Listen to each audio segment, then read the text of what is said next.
tubanje kubasuhuza mu izina ry'umwami wacu Yesu Kristo.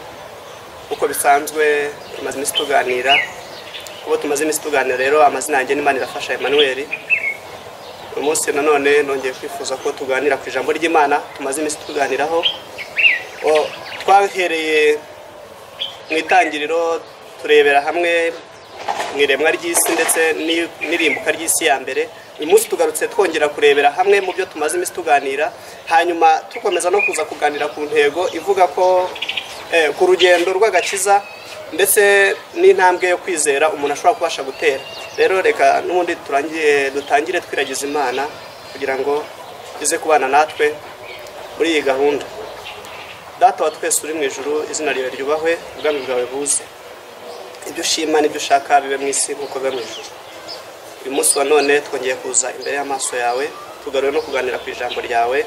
Nyemerera ufungure intekerezo zacu, ufungure imitima yacu, Mwuka Wera abane natwe, ashyigikire ijambo ryawe kugira ngo ababashije kuryumva mu minsi yatambutse twongere kuriganiraho kandi ribanyure, babashe kubona inzira n'ifunguka ry'amarembo imbere yabo kugira ngo babashe gushyikira ibyo bashaka. Urakoze, bana natwe, uyerekane nk'Imana muri byose mu izina rya Yesu, amen. Reka n'ubundi tudatinze, ubwo tumaze kwegerana n'Imana, dutangire turebera hamwe ku kiganiro twagiranye mu itangiriro mu bice byaho bitandatu ku murongo waho wa 3, turebera hamwe mu byari birigize. Twasanzemo bimwe mu bitekerezo cyangwa se mu byo Imana yifuzaga ku bantu. Tubona mu itangira ry'iremwa ry'isi Imana yaremye umuntu ndetse ikamurema kugira ngo agire ishusho yayo, ase nayo, hanyuma batware ifi izo mu nyanja n'ibituye isi byose. Hanyuma tuza kubona ko igihe cyageze ubwo abantu bamaze gutangira kuba babi cyane. Muri icyo gihe nibwo Imana yafashe umwanzuro wo kurimbuza isi umwuzure. Twarebeye hamwe rero muri icyo kiganiro, twabonye ko icyateye Imana kurimbuza isi umwuzure byari ihinduka ribi cyangwa se kuba kubi kw'abantu bo muri icyo gihe yo mu isi ya mbere Imana yaremye. Twagiye tureba mu ngingo zaranze icyo cyigisho, turebamo aho Imana yabonye ko abantu bamaze kuba babi cyane, igahitamo kuvuga ngo nzarimbura isi naremye nyitsembe bamareho, uhereye ku bantu, inyamaswa, ibikururuka n'inyoni n'ibisiga byo mu kirere. Aho twaje kurebamo tubona ko ngo ugeze ku burongo waho muri icyo gice cya 6 cyo mu itangiriro, twarebeye hamwe tubona ko ngo Imana yabonye ko kwibwira no kugambirira kw'abantu ngo kwari kumaze kuba kubi, ngo n'ibyo batekereza byose n'iby'imitima y'abitekereza byari byamaze kuba bibi. Tuza kubona ko Imana ikituma igifata icyemezo cyo kurakarira abantu nuko tuba twanze kumvira cyangwa se twanze kujya mu buyobozi bw'Imana. Uyu munsi nagira ngo nkubwire ko niwemerera Imana ikakuyobora, ntabwo uzigera uba mu burakari bw'Imana mu gihe imaze gufata umwanzuro. Rero icyo tubona ni iki: niba Imana yarebye mu itangiriro ngo haranditswe ngo muri icyo gihe abantu banini barebare bari bahari, ngo ndetse ngo bakomeje no kubaho, ngo ubwo abana b'Imana bakomeje kuryamana n'abana b'abantu, ngo hanyuma ngo abo bantu baravuka baba intwari z'ibirangirire muri icyo gihe cyari kiriho. Ngo ariko ngo ntabwo turebye neza twasanze zitari intwari zo gukora ibyiza, ahubwo babitaga abanafiri. Bari abantu bafite ubugome bukabije, bamaze guhinduka babi. Nibwo bakomeje gukora ibikorwa biteye isoni ndetse byo konona imibiri yabo no kwangiriza isi, kugeza ubwo isi yahindutse mbi kubw'icyaha cyari kiri mu isi, bituma Imana irakarira abantu kugera ubwo yarimbuye isi. Icyo nicyo kiganiro twahereho bwa mbere. Tubona ko hari amahirwe ashobora kuza mu gihe runaka, ashobora kugukiza mu gihe kirimbuka ukabasha kubona amahoro. Nta yandi twabonye, twasanze umugaragu w'Imana Nowa yaragiriye umugisha ku Uwiteka, ngo kuko yumviraga Imana, ngo kandi agatungana mu minsi ye yose, bigatuma Imana imubona nk'umuntu utunganye mu maso yayo, bimutera cyangwa se bimubera umugisha kugera ubwo Imana yamukizanyije n'umuryango we n'abahungu be ndetse n'abana be n'abuzukuru n'abakazana. Natwe iyo turi muri iyi minsi ya none, ntaho bitandukaniye n'ubundi nkuko twabibonye n'isi ya kera yarimbuwe. Isi turimo imaze kuba mbi, ndetse isi yuzuye kwikunda kw'abantu, isi yuzuye ibyaha by'urukozasoni, isi yuzuye intambara, isi yuzuye ibintu biteye ubwoba byinshi bituma Imana itureba ikabona ko tumaze kuba babi. Ariko nifuzaga ko uyu munsi wa none nkuko twabibonye waguma mu ijambo ry'Imana, ukaguma mu buyobozi bw'Imana, ukabasha kuzabasha gukira cyangwa se kurokoka uburakari bw'Imana mu gihe izabije kurimbura isi. Nizera neza ko ntashidikanya ko ubw'Imana yarimbuye isi yo ku bwa Nowa ndetse ikongera ikarimbura Isodomu n'i Gomora. Nizera ntashidikanya ko n'ubundi ibyo yavuze ku iyi si dutuye n'iyo turimo byo izayigirira mu gihe abantu bazaba bamaze kuba babi, ntizabura kubikora. Niyo mpamvu nakwifuzagaho kugira ngo uyu munsi wa none uhindure imimerere yawe, tubashe kugendana nk'abantu Imana yaremye. Twakomeje n'ubundi tuganira ku icyo kiganiro, tubona ko kugira ngo ugirire umugisha ku Mana nuko wumvira ukihana ndetse ugatunganira Imana mu mimerere yawe. Uyu munsi dufite ibibazo byinshi by'uko abantu bamaze kwanga Imana kubw'abantu. Abantu bamaze kwanga Imana kubw'abantu, abantu babaye babi n'ubundi usigaye umara gutangira kwizera ushaka gukorera Imana, wareba imimerere abantu barimo n'ubundi bikagutera kutizera Imana kuko ubona n'abamaze kuyizera babaye babi. Ariko nagira ngo nkwibira ibanga, ahangaha ntabwo Imana ifatanyijwe n'abantu, ahubwo buri muntu wese amenya uko abana n'Imana ku giti cye. Niyo mpamvu nagiraga ngo bicitwe uyu munsi wowe iga kubana n'Imana, unashaka ubushuti n'Imana ku giti cyawe utarebeye kuri mugenzi wawe, kuko ntabwo azakubera mwiza kandi ntazabazwa ibyawe, ahubwo wowe uzabazwa ibyawe nawe azabazwa ibye.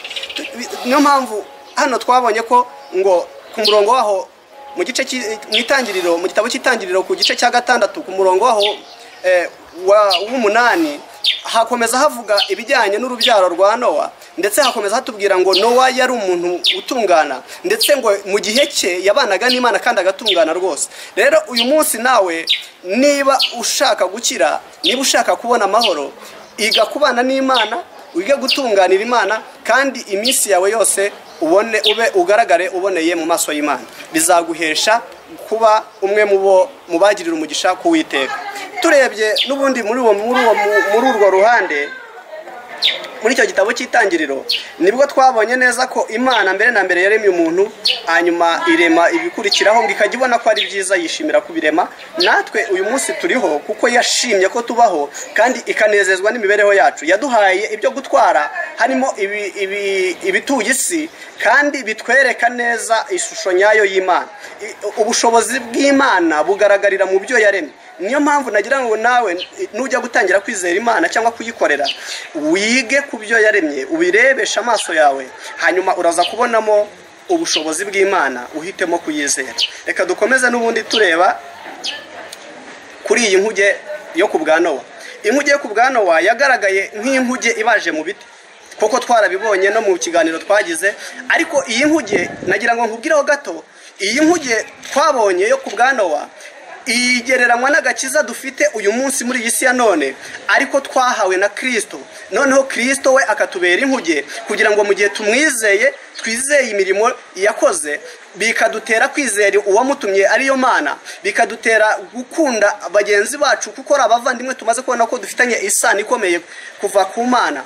Bizatuma tubona inkuge y'agakiza, tukabemo tukazi ndetse tugasobanukiwe, bizatubere ibyiteka ndetse bizatubera umunezero mu gihe cyo kuza kwa Kristo.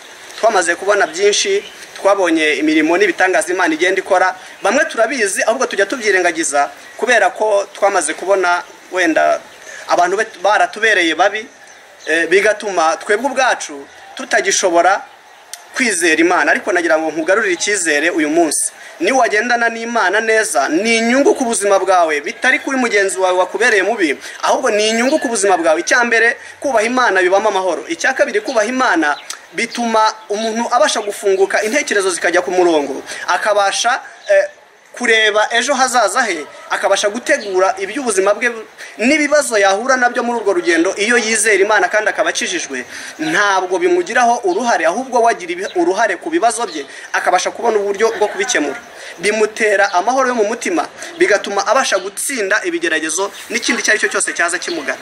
Nagira ngo rero tudatinze dukomeze turebera hamwe. Ubwo bwa mbere twari twabonye ku cyateye Imana kurimbuza isi, umwuzure, ariko nyuma twakomeje tuganira tuza kugera ku yindi ntego ya kabiri, aho twabonye icyo bita kwihana, gukizwa ndetse n'agakiza, tukabiganiraho nabyo bikubiye muri bimwe Imana igushakaho. twabonye neza ko kwihana kwiza Imana ishima ni ukwihana ibyaha ariko ukabireka. Ni nacyo gisobanuro cyiza cy'agakiza. Agakiza nyirizina gasobanura kwihana ibyaha hanyuma ukabireka. Iyo uri muri iyo kondisiyo rero, iyo uri muri kondisiyo yo kwihana ibyaha kandi ukabireka, ntabwo ubaho ubuza amahoro, kuko iyo uhuye n'icyaha kigukomereye, kuko ntabwo turajya ahatagerwa n'umwanzi, turacyari mu isi. Birashoboka ko uyu munsi ushobora gutambuka ugasitara ku muntu akagukubita urushyi se bikagutera uburakari, ukagwa mu cyaha cyo kurwana nawe cyangwa kumukomeretsa, cyangwa n'indi mpamvu yatuma ujya mu kintu kitaboneye kidatunganiye Imana. Ariko iyo bigenze bityo, iyo uvuze ngo uyu munsi natewe uburakari nuko nabuze kontrole yo kwihangana, ukiga kwihangana, ukihana icyo cyaha cyo kutihangana cyangwa se cy'uburakari bukabije, bituma ubona amahoro, bigatuma ubasha gukontorora ubuzima bwawe. Ibyaha rero, hari ingero nyinshi z'ibyaha. Hari ibyaha biboneka biturutse muri kamere y'umuntu, kuko ijambo ry'Imana ryarambwiye ngo akenshi duterwa ibyaha no gukurikira intekerezo zacu cyangwa iby'imitima yacu irarikiye, bikadutera kugwa mu cyaha. Hari igihe ushobora kurarikira ubwiza bw'umukobwa ukagwa mu cyaha cy'ubusambanyi. Hari igihe ushobora kurarikira ibyiza bya mugenzi wawe, harimo ubutunzi bwe cyangwa iki, bikagutera kuba umujura no gutangira kugira amanyanga. Hari ingero nyinshi z'ibyaha. Hari uburyo ushobora kugira kwifuza gukomeye bikagutera gukora ibyaha bitandukanye. Rero bikitwa uyu munsi nagira ngo tuganire ku kintu bita kwizera, gukizwa ndetse n'agakiza, uko twakibonye mu cyigisho kiri kuri YouTube. Ubwo twaganiriyeho mbere, twaganire tureba ingero nyinshi zo kwizera, ndetse turebera hamwe icyo agakiza ari cyo. Nibwo twabonye neza ko uyu munsi twebwe ab'Imana yaremye, ni twebwe dukeneye kugira gukizwa, kuko twabonye neza icyo muri Yeremiya habivugaho. Muri Yeremiya haratubwiye ngo umubumbyi n'ikibumbano, twahasanze inkuru ikomeye. Ubwo Imana yohereje Yeremiya ngo namanuka ajye mu nzu y'umubumbyi, asanga uwo mubumbyi ari kubumba, ngo ariko ubwo yari akibumba cya kibindi, uko yahaga iforomo icyo kibindi, nibwo twasanze ishusho yahaye ikibindi cyaje kwangirika. Hanyuma kimaze kwangirika, ngo Imana yibwira Yeremiya ngo mbese ubwo uriya mubumbyi abumba kuriye, ndetse njye sinabasha kubumba. Ikibumbano yabumbaga kimaze kwangirika, ngo yaragifashe aragihindura, ndetse kimaze kwangirika iforomo yacyo cyari gifite ibaze gutakara, ngo yarongeye afata ibumba araribumbabumba, ararikanda, ngo araribumba, arikuramo ikibumbano kindi giteye uko ashaka. Hanyuma Imana ibaza Yeremiya ngo mbese njye sinabasha kugira nk'uriya mubumbyi, mbese sinabasha kubumba imitima yamaze kwangirika, sinabasha kugarura umuntu mu nzira iboneye. Niyo mpamvu uruhare Imana idufiteho ni runini. Twebwe ab'Imana yaremye, nitwe dukeneye kwihana, kandi ni natwe dukeneye kugira ingeso nziza kugira ngo tubashe kunezeza Imana, kuko aricyo yaturemeye. Imana yaturemye ituremeye imirimo myiza no kuyihimbaza. Rero uyu munsi reka turebe kwihana, gukizwa n'agakiza icyo bimarira umuntu, cyangwa se icyo ari cyo. Twasanze rero agakiza ni impano Imana iha umuntu wihannye ibyaha ku buntu, kandi iyo mpano ntigurwa amafaranga, nta n'ikindi kiguzi wayibonaho, ahubwo igikenewe ni ukwizera gusa, hanyuma ukamara guhishishoza no guhishurirwa ubuntu bw'Imana. Mwuka Wera akakuyobora, ukabasha kwisuzuma ubwawe, ukagira imimerere imeze nk'uko Imana ishaka, ariyo yitwa agakiza. Kwihana ndetse no kureka niko gakiza gakomeye Imana igushakaho. Uyu munsi nshobora kugwa mu cyaha cy'ubujura, hanyuma ariko kuko namaze kumenya Imana, namaze no kwizera Imana, bikantera kubabazwa n'icyaha nakoze, nkabwira Imana ngo Mana, uyu munsi nanjye umbabarire iki cyaha cy'ubujura. Hanyuma iyo maze kwihana cya cyaha cy'ubujura, undi munsi ntabwo nongera kwifuza ibya bagenzi banjye, ntabwo nongera kugira irari rintera kugwa mu cyaha, ahubwo nshobora kugubwa gitumo n'ikindi cyaha kitari cya kindi, bikantera kongera kugwa mu cyaha, kuko nihariye ubujura, ariko mfite ubwibone buntera kwihinduranya cyangwa gushaka indi sura, cyangwa se mfite nkagira irari ry'ubuzima cyangwa ry'abantu bikantera kwifuza umukobwa, bikantera kuzamukurikirana kugera igihe nzagwa mu cyaha cy'ubusambanyi. Ariko nimara kongera kugwa muri cya cyaha n'ubundi nk'uko twabibonye, icyo bizamfasha ni iki? Kuba nkijijwe bizamfasha kwisuzuma no kumenya cya kindi nakoze, bintere agahinda ko mu mutima, nongere nce bugufi ngira Imana ngo Mana mbabarira icyaha cy'ubusambanyi. Noneho nimara kureka bwa busambanyi, nanone zawangwije imbaraga z'umutima zo kutazongera kugwa mu cyaha cy'ubusambanyi. Ubutaha icyo nahura nacyo cyose kijyanye n'ubusambanyi nabasha kugikontorora, kuko nabashije kwihana icyaha cy'ubusambanyi kandi nkakireka. Ariko iyo wihanye ntureke, uhora ugaruka mu cyaha kidashira, wagera ugahinduka imbata y'icyaha burundu, kugeza ubwo ubasha gukora ibiteye isoni ndetse bitanabaho, bidakwiriye umuntu Imana yaremye. Reka rero n'ubundi tukomeje kuganira kuri iyi ngingo yo kwihana, yo gukizwa n'agakiza. Uyu munsi iyo wateye intambwe yo kwihana, ukabasha kugira umutima umenetse, ubasha kwihana, ni nako ubasha gutsinda ibyaha, ukagera igihe uhagarara uboneye, ugaragara nk'intungane, nk'uko Imana yajyaga ibona ba Nowa, cyangwa se nk'uko Imana yabonaga Dawidi. Imana yagiye ihamiriza kuri Dawidi, niho naguha urugero wenda rwo kwihana. Dawidi yari umunyabyaha pe. Dawidi yakoraga ibyaha, ndabihamya ko yakoraga ibyaha, kuko ingero nyinshi twabonye ze yabaga yaguye mu byaha. Ariko yari afite undi mutima wabaga muri we, umutima wo kwihana, umutera kongera kwiyunga n'Imana. Noneho kugeza ubwo Imana yamuhamirije ikavuga ngo mbonye umuntu ufite umutima umeze nk'uko nshaka. Uyu munsi kuba uri mu byaha ntabwo byavuga ko wamaze kuba kahebwe ku buryo Imana itagukunda. Ahubwo Imana ikunda abantu, kuko Imana yabakunze bakiri abanyabyaha, ihitamo kuboherereza kubw'urukundo rwinshi, ihitamo kubohereza Kristo kugira ngo abacunguze ayo maraso y'igiciro. Uyu munsi rero turi mu butware bwa Kristo, kuko ari we waducunguye. Niyo mpamvu niwamwizera, ntabwo ibyaha byawe bibaye byinshi kuruta ibyo Dawidi yakoze, ntabwo bibaye byinshi kuruta ibyo Sawuli yakoze ari we wahindutse Pawulo. Uyu munsi Imana yakubabarira ndetse ikaguhindura umwe mu bo kwifuzwa n'abantu, kugera ubwo uyibereye urugero rwiza, izajya ikwirata. Imana yirase kuri Yobu, yirata imirimo ye, yirata uburyo Yobu yayumviraga kandi akayubaha. Nubwo Yobu yahuye n'ibikomeye, ariko yabihagazemo neza. Nawe mu byo uhura nabyo biguteye ibibazo, mu bibazo ufite, mu ntambaro uhura nazo, mu ngorane zose, mu bintu byose uhura nabyo ku munsi ku munsi, wabasha kugirirwa neza n'Imana. Imana yabasha kuguhindura, Imana yabasha kuguha amahoro yo mu mutima, ukabasha gukemura ibyo byose kandi ukabitambukamo wemye. Imana idufashe kandi tugirire neza cyane. Rero tukiri muri uru rugendo rwo tukiri muri izi ntambwe yo gukizwa, kwihana, gukizwa n'agakiza, tumara kubona neza ko iyo umaze kwihana neza ubasha kwakira agakiza.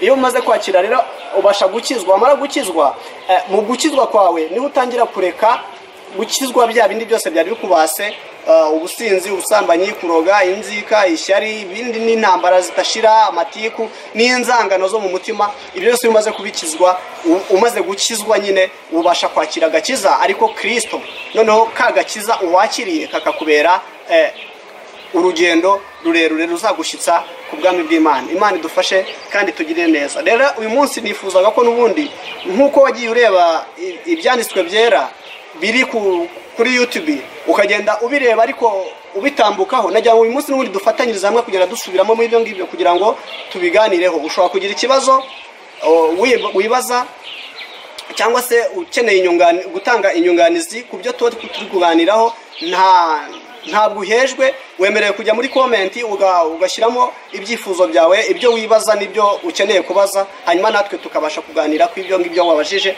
kugira ngo turusheho guhugurana bikitwa uyu munsi. Nasomye ijambo ry'Imana mu Baheburayo mu bice byaho bitatu, ugeze ku murongo waho 12 haravuga ngo bikitwa uyu munsi, ngo reka tuhasome n'ubundi kugira ngo tubashe kuhahuguranaho. Abaheburayo ibice bitatu, Abaheburayo ibice bitatu ku murongo waho 12, reka tuhasome mu izina rya Yesu. Umutwe w'amagambo uravuga ngo uko Kristo aruta Mose imbuzi zo kutumvira no kutizera. Imana idufashe kandi tugire neza cyane.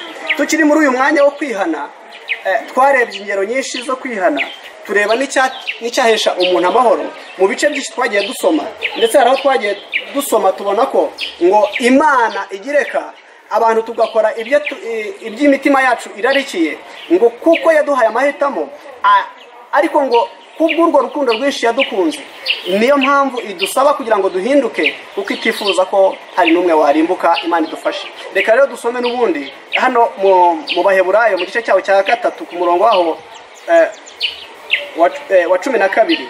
Reka tuhasome mu izina rya Yesu. Umutwe w'amagambo uratubwiye ngo uko Kristo aruta Mose imbuzi zo kutumvira no kutizera. Ahangaha ni ukutugaragariza uko Yesu twizeye, cyangwa se uyu Yesu turi gukurikira kugira ngo dukizwe, aruta Mose, kuko Mose we yari uwo mu isezerano rya kera, ndetse hari imirimo ye yakoze ayikora nka Mose, ariko Kristo bahari yakora itandukanye n'iya Mose. Iyo mirimo irakomeye kandi iragaragara, ifite imbaraga ku muntu Imana yaremye, ku buryo iyo uyizeye ndetse ukayikurikiza ubasha guhinduka rwose. Reka dusome rero ku murongo wa 12 hakavuga ngo nuko bene data mwirinde hatagira uwo muri mwe ugira umutima utizera umutera kwimura Imana ihoraho, ahubwo muhugurane iminsi yose bikitwa uyu munsi, hatagira uwo muri mwe unangirwa umutima n'ibihendo by'ibyaha, kuko twahindutse abafatanije Kristo, niba dukomeza rwose ibyiringiro byacu twatangiranye ngo bikomere kugeza ku mperuka, nk'uko bivuga ngo uyu munsi niwumva ijwi ryayo ntiwinangire umutima, nk'uko mwayinangiye mu gihe cyo kurakaza. Imana yacu idufashe kandi tugirire neza. Rero aya magambo tuyasomye mu rwego rwo kugira ngo turebere hamwe ni iki Imana idushakaho, cyangwa se turebere hamwe ni iki dukeneye gukora uyu munsi.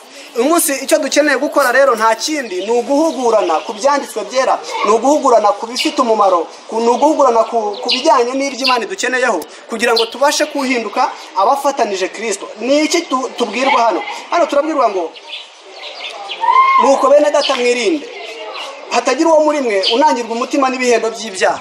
Ibihendo by'ibyaha dufite rero ni byinshi. Hari ubuzima tubamo tukabubonamo ibibazo, ariko twagira gutya tukabona abaguwe neza, banezerewe, bafite byinshi byiza, bikadutera kwifuza kumera nkabo. Aricyo cya kinini nabonye twavuze kidutera ibyaha, kwa kundi twifuza kumera nkabo. Ibyo bafite byiza bidukuruza imbaraga kugira ngo tubyinjiremo, bikatubera ibihendo by'ibyaha. Bashobora kuba bafite ubutunzi ariko bakadusaba gukora ibitukisha izina ry'Imana. Bashobora kuba bwa butunzi bwabo rero buhindutse ibihendo by'ibyaha kuri twe, kuko bigiye kutubera ibitwinjiza mu byaha.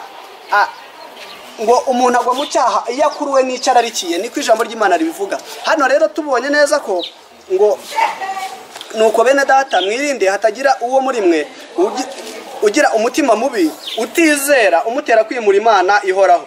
Twabonye neza ko abantu bajya bagera igihe cyo kwimura Imana mu mitima bikabatera kugwa mu byaha. Rero uyu munsi nituguma kuganira kuri aya magambo kandi tukizera iby'Imana yavuze kandi tukumvira Imana, bizadutera kunesha, hanyuma ibi bihendo by'ibyaha tubitambuke tubirenge. Uyu uhereye ku murongo waho wa 7 hano mu Baheburayo muri iki gice cya 3 haratubwira ngo nuko rero nk'uko umwuka wera avuga ati uyu munsi nimwumva ijwi ryayo ntimwinangire imitima, nk'uko mwayinangiye mu gihe cyo kurakaza ku munsi wo kugerageza mu butayu, aho basekuruza banyu banyerageje bantata bakabona imirimo yanjye imyaka 40. Nicyo cyatumye nyirira umujinya b'icyo gihe, nkavuga nti imitima yabo ihora iyoba kandi ntibarakamenya inzira zanjye, nuko ndahirana umujinya wanjye nti ntibazinjira mu buruhukiro bwanjye. Imana idufashe kandi tugirire neza cyane. Aha twari tugeze ku murongo wa 11.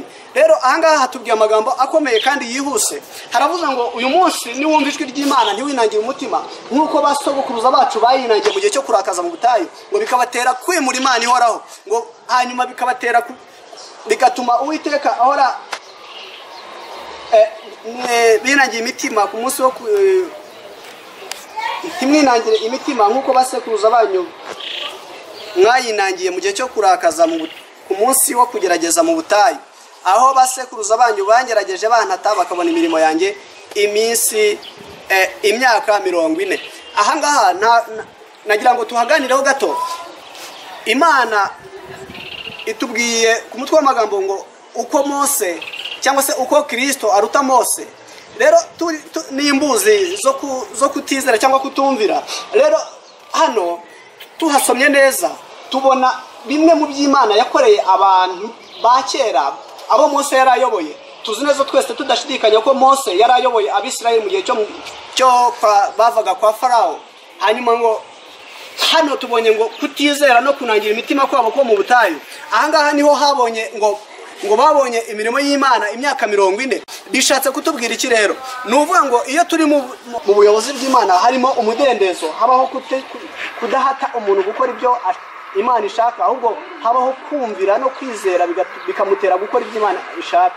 Rero hano tuhasomye ibi byanditswe byera bitubwiye ku rugendo rwo mu butayu ngo uyu munsi nitwumva ubu butumwa bwiza turi kuvuga, nitwumva iri jambo ry'Imana, nitumara kuriganiraho ngo ntibidutere kwirara cyangwa ngo ahubwo ngo twumve uyu munsi ntitwinangire imitima, ahubwo twumvire Imana, tuyoborwe n'umwuka w'Imana, kugira ngo nk'uko umwuka wera bivuga ngo uyu munsi bicitwe, uyu munsi nitwumva ijwi ryayo ntitwinangire imitima. Rero hano tubonye ko basokuruza bacu ba Mose nabo yarayoboye ngo bagize kwinangira ngo mu gihe cyo kugerageza Uwiteka mu butayu. Hari aho bari bavuye, hari n'imirimo y'Imana bari babonye ariko ntibabyizera, binangira imitima, ntibizezwa n'ibyo babonye. Ariko mu kutizera kwabo bibaviramo ingaruka ikomeye yo kumara igihe kirekire mu butayu cy'imyaka 40. Ndetse iyo dusomye neza Bibiliya dusanga urugendo rwo kuva muri kwa Farawo muri Egiputa kujya i Kanani, mu rugendo bari bafite rwo kujyamo, nta rugendo runini rwari ruhari uretse iyo nyanja, kandi inyanja Imana yakozemo imirimo ikomeye barabibona. Ariko ngo kuva mu butayu, kwambuka ubutayu ugera muri Kanani bari barasezeranijwe, nta rugendo runini rwari ruhari, nta nubwo byari bikomeye. Ariko kubwo kutizera kwabo no kutizera imirimo babonye muri Egiputa, aho Imana yateje ibyago, biriya byago 10, aho Imana yagiye ikorera imirimo n'ibitangaza imbere yabo babibona, aho Imana yabambukije inyanja itukura, ntibabyizere. Ngo kutizera kwabo kwatumye banangiye imitima, ntibizera, n'ibintu banizezwa n'ibyo babonye, bibatera kwimura Imana, bibatera gusuzugura Imana kubwo kutarebera hamwe iby'Imana yabakoreye. Hanyuma rero uyu munsi ngo icyo babonye muri icyo gihe nta kindi ni uburakari bw'Imana bwabagaragayeho, kuko Imana yabamarije imyaka 40 bazenguruka muri bwa butayu. Nyamara kandi urugendo rutari rurerure, ahubwo ngo bari mu gihano cy'uko batizeye ibyo umwuka wera yari yabakoreye cyangwa se ibyanditswe byera. Niyo mpamvu hano kuri uyu murongo wa 7 havuze ngo nuko rero nk'uko umwuka wera avuga ati uyu munsi numwumva ijwi ryayo ntiwinangire umutima. Natwe uyu munsi hari ibyo twagiye tubwirwa, hari ubuhanuzi twabonye, hari imirimo n'ibitangaza twabonye, hari ibyakorekeye mu maso yacu tubireba, hari iby'Imana yagiye itambutsamo umuntu, buri muntu wese afite ku giti cye, byabasha gutuma yizera Imana kandi ntanangirwe umutima n'ibyo abona mu isi, cyangwa ntanangirwe umutima n'ibihendo by'ibyaha bya bindi twagiye tubona bidutera kugwa mu byaha, bya bishuko tujya tubona muri iyi si. Ahubwo twe tukemerera Imana n'umwuka wera kutuyobora kugira ngo tutirara, bikadutera kwimura Imana ihoraho, kuko ngo twabaye abafatanije Kristo nidukomeza rwose ibyiringiro twatangiranye. Uyu munsi buri muntu wese wigeze kumenyaho Imana, birashoboka ko barasubiye inyuma, birashoboka ko baragiye mu ngeso zitari zimwe, ariko ngo ibyo wabitewe no kwimura Imana mu mutima. Uyu munsi rero nugarurira Imana, ukayigarurira icyizere ndetse ukayigarurira agaciro, biragutera amahoro ndetse bigutere ibyiringiro. Ngo kuko twari dufite ibyiringiro twatangiranye mu gihe twinjiraga mu gakiza. Umunsi wa mbere wagiye gukizwaho ukemerera Imana kukuyobora, ntabwo ari uko wari uyoboye ko ibindi bihari bikugoye, ahubwo nuko wari wagize gufunguka ku maso no kwemerera Imana no kwemerera ubutumwa bwiza kukuyobora. Rero uyu munsi twe turi mu buyobozi bw'Imana, ariko si uko hatari n'ubuyobozi bwa Satani. Satani nawe afite uruhare runini ku bantu abo yamaje gufata imitima yabo akabayobora, abo bari mu butware bwe, kuko tuzi neza tudashidikanya ko mu isi hari ubuyobozi bubiri bwonyine buhari. Hari ubuyobozi bw'Imana aribwo butuyobora ku nzira nziza no gutungana n'amahoro tuba dufite. Hari n'ubuyobozi bwa Satani, nabwo bujya butanga amahoro, ariko amahoro atari Imana itanga, kuko amahoro yo mu buyobozi bwa Satani agira kondisiyo. Ugubwa neza ari uko hari ibyo wigomwe cyangwa ibitambo watanze by'amaraso cyangwa n'ibindi bintu byinshi bisabwa. Hari ibyo wigomwa kugira ngo ubashe kuba mu buyobozi bwa Satani. Kandi nanone ugasanga n'ubwo buyobozi urimo nta mahoro wabuboneyemo, ugasanga n'ubuyobozi bwo mu mahoro y'ibyaha, aho uhora uhangayitse, aho uhora utisanzuye, aho uhora wowe ufite inkeke y'ibikuyoboza igitugu. Ariko ubuyobozi bw'Imana ni ubuyobozi buboneye bw'Imana, ntabwo harimo igitugu, ntabwo harimo guhata, nta nubwo harimo gutwaza igitugu.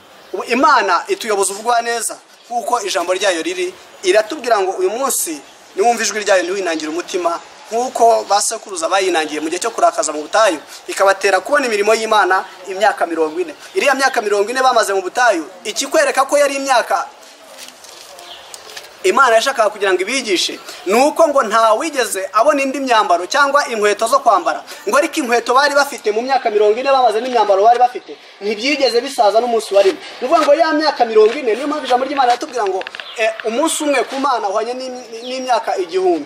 Nuvuga ngo rero kuko Imana ifite ubutware ishobora kugufata ikakumaza imyaka 40, ariko kuri yo bikaba bihwanye n'umunsi umwe wonyine. Rero mu myaka 40 bamaze mu butayu, ntabwo byabaye ikintu kirekire cyatuma uyu munsi ntabwo byababereye byiza kubwo kwimura Imana, kubera ko iyo myaka 40 bamaze barageragejwe, bahuriyemo n'ibibazo n'intambara, ariko nyamara babitewe no kudaha agaciro Imana, no kudaha imirimo y'Imana agaciro.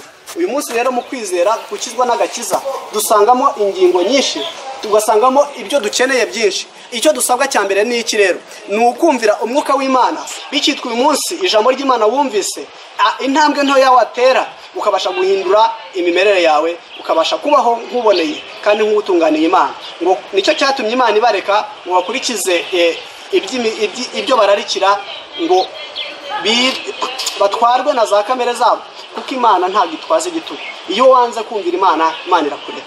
Iyo wanze kumvira Imana, Imana irakureka ukiyobora, ukitwara uko ushaka. Ariko si uko utazabona ingaruka, ahubwo nyuma y'Imana ihindukiriye guhana, usanga wowe uri mu gihe kikukomereye kandi ugatangira kuvuga ngo iyo mbimenya. Ariko uyu munsi bikitwa uyu munsi ijambo ryatubwiye ngo niwumva ijwi ryayo ntiwinangire umutima, nkuko basekuruza bayinangiye mu gihe cyo kurakaza Imana mu butayu, ngo bakagerageza Imana bayitata, ikabatera kubona imirimo y'Imana imyaka 40, ngo bituma Imana irahirana umujinya ngo ntibazinjira mu buruhukiro bwayo.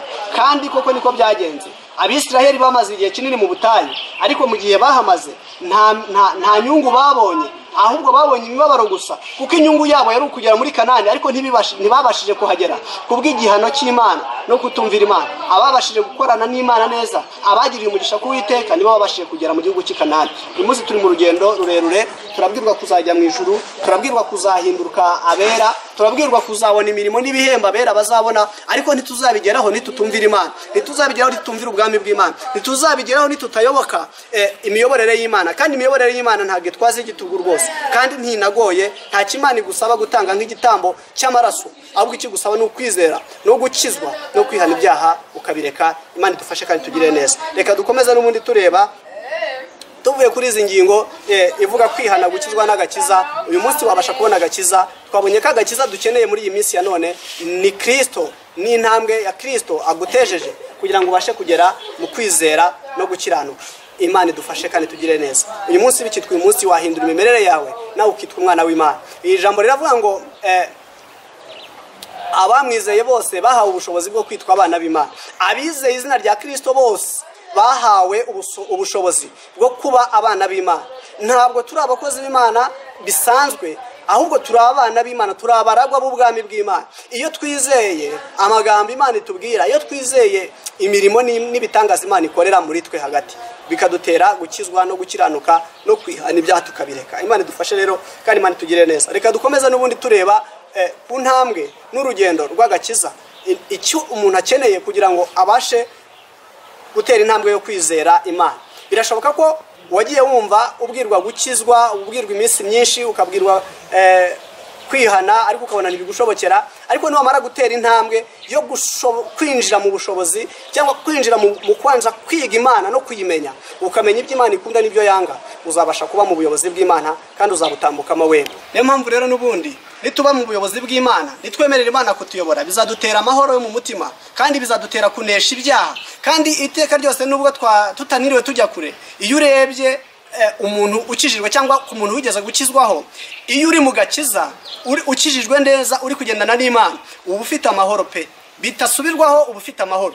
Kandi niba mu mikorere ya Satani cyangwa mu buyobozi bwa Satani nta mahoro ariyo, ariko mu gukorera Imana no kuyumvira no kuyizera no kwihana ibyaha bikaba bitanga amahoro yo mu mutima, naho ijuru ryaba ridahari nk'uko abantu babyizera bamwe babivuga, waba warabayeho neza mu buzima bwawe bwose. Ariko njye nagira ngo nkutangarize ko ijuru ririho, kandi nkutangarize ko Imana izahana kandi ikanahemba. Ubyiza rero ni uguhitamo uyu munsi kwizera, gukizwa ndetse n'agakiza. Kwihana, gukizwa n'agakiza birakuyobora mu nzira nziza. Niwamara kwihana biragutera gukizwa. Niwamara gukizwa hari ibyo uzaba waragiye ukizwa nyine, biraba bigaragara waragiye ukizwa ibyaha, ukizwa ibindi bintu bitari bifite umumaro. Hanyuma wakira agakiza, wakire Kristo, ariko gakiza bigutera amahoro yo mu mutima. Uyu munsi wa none niwizera ijambo ry'Imana ukakizwa bizagutera amahoro. Hano iyo tugiye mu mubwiriza tureba mu bice byaho 11 ku murongo waho wa 4 haravuga ngo uhora yitegereza umuyaga ntabiba, kandi uhora areba ibicu ntasarura. Uyu munsi niwahora ureba ko uri umunyantege nke, ugahora ureba ko uri umunyabyaha nyine, ukumva wamaze kuba umunyabyaha ntushoboye kwihana, bizatuma utabasha gukizwa. Nyamara kandi agakiza ari ubuntu. Jambo ratubwira ngo agakiza ni ubuntu, agakiza ni ubuntu gatangwa n'urukundo rw'Imana rwonyine, nta kindi kiguzi gisabwa kugira ngo ukizwe. Reka dusoreze hafi aha tuganira kuri ibi ngibi. Rero twabonye byinshi, twabonye ingero nyinshi. Uyu munsi nawe wabasha gufata icyemezo kikuyobora mu buyobozi bwiza bw'Imana, kuko ari amahoro gusa. Mu buyobozi bw'Imana ni amahoro, mu buyobozi bwa Satani ni ibibazo, ni condition n'ibindi bitagira umumaro. Hitamo bikitwa uyu munsi icyakugirira umumaro. Niba warigeze gukizwaho ukabireka, hari amahoro wigeze ubona mu gihe wari ukijijwe. Nubwo wagomeje guhura n'ibyago n'intambara, ntabwo rega mu gakiza bivuze ko ugeze aho umwanzi adatera imyambi, ntabwo ugeze ahatazongera kugira ibibazo, aho utazongera kugira ibibazo, ahubwo ni urugendo rurerure rw'agakiza uba utangiye, ndetse ruzakuviramo intambwe yo kwizera, ukizera Imana ndetse ukayubaha. Gusa ikibazo dufite muri ino minsi nuko abantu tutamenya iby'Imana cyangwa se tudasobanukirwa Imana. Ariko ni wareba kuri ngewe mugenzi wawe, ukareba kubyo ubona mu mirimo Imana yakoze, ukareba kubwiza n'icyubahiro Imana yashyizeho yaguhaye, n'agaciro Imana yahaye umuntu, ukareba n'ibindi Imana yaremye kugira ngo bitunge umuntu. Ibyo ubwabyo nubireba ukabyitegereza bizagutera kubona ishusho y'Imana. Iri jambo ry'Imana yatubwira ngo Imana yaremye umuntu kugira ngo ase nayo. Rero hariya ntabwo ari ugusa n'Imana mu rundi ruhande, ahubwo gusa n'Imana dufite ni ibyiza Imana yadushyizemo, n'intekerezo nzima Imana yadushyizemo kugira ngo tuzigenderemo, n'iby'Imana yaduteganyirije. Ibyo byonyine ubwabyo niyo sura y'Imana dufite mu mitekerereze y'umuntu, mu ntekerezo, mu gufata imyanzuro k'umuntu, mu kugambirira ndetse no kumenya icyiza n'ikibi biri mu muntu. Ibyo niyo shusho y'Imana iri mu muntu, niyo Imana yavugaga ngo Imana irema umuntu ase nayo. Uyu munsi bikitwa uyu munsi rero, niwemerera Imana kukuyobora uzabaho amahoro masa. Imana igufashe kandi tugire neza cyane.